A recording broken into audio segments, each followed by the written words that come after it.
Kedua pria itu mengerahkan segenap tenaga mereka untuk memutar katup itu, namun katup berkarat itu tidak dapat bergerak sama sekali. Tepat saat keduanya hendak menyerah, katup berkarat itu akhirnya mengendur. Akan tetapi sebelum mereka bisa melakukannya, sebuah suara aneh datang dari belakangnya. Kedua pria itu menoleh dan mendapati belut listrik raksasa yang memancarkan listrik ke arah mereka. Mereka bereaksi cepat dan memutar katup. Namun belut itu seketika menyerang. Kedua orang yang lolos itu terus memutar katup tanpa menyadari bahwa belut listrik itu berbalik dan menyerang lagi. Untungnya pada saat kritis katup itu akhirnya berputar dan juga berhasil dibuka oleh mereka berdua. Salah satu pria yang panik segera masuk, tapi sebelum pria botak dapat mengambil tindakan apapun, belut listrik raksasa itu melesat ke arahnya. Untungnya ia bereaksi cepat dan berhasil menyelamatkan nyawanya. Kemudian mereka mengeluarkan tongkat cahaya dan segera menemukan katup pembuangan air di kabin. Saat tombol ditekan, air di kabin terkuras dalam sekejap mata.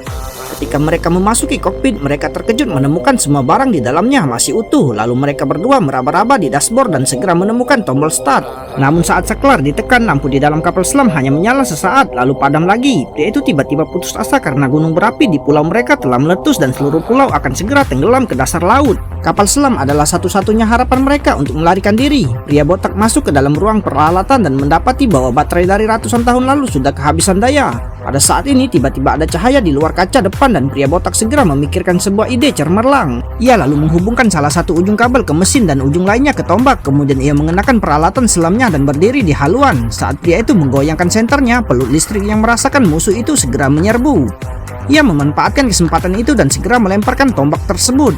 Belut listrik yang tak terkendali itu terus berayun dan arus berkekuatan ribuan watt di tubuhnya langsung memenuhi semua mesin, dan kapal selam yang tidak aktif selama ratusan tahun itu akhirnya menyala lagi. Pada saat ini rekan yang di atas akhirnya tiba, tapi sebelum mereka dapat menemukan rekannya, pantai tiba-tiba berguncang dan kota kuno dari kejauhan langsung tenggelam oleh air laut.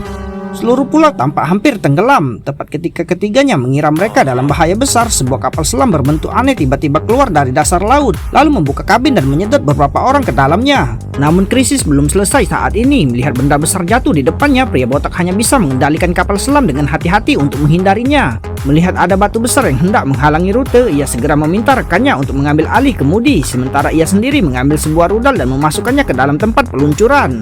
Dengan suara keras, batu besar di depannya langsung hancur berkeping-keping dan beberapa orang berhasil lolos dari bahaya. Saat kapal selam itu berlayar ke Samudra Pasifik, petualangan mendebarkan mereka akhirnya berakhir.